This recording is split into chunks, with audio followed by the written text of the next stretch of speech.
Hi, I'm Alan Smith. Welcome to the Le Creuset Atelier.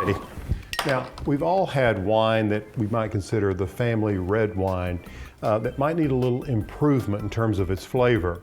So if you have a wine like that and you want to give it a little lift, here's a quick little tip: aeration. Now, you can buy these little gadgets for aerating wine, which are very handy. You can pour directly into a glass like this. But let's say that you don't have an aerator. What you can do is take the wine and pour it into a dish like this, or bowl, and just introduce the wine to oxygen.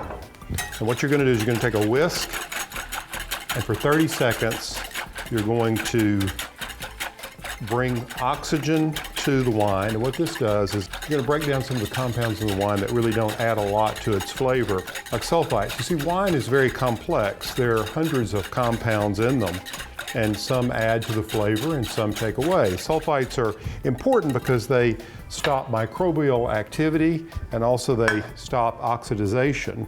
But when we open the wine, we want the sulfites to oxidize. So there we go. Poured into this beautiful carafe. It's ready to serve. Enjoy.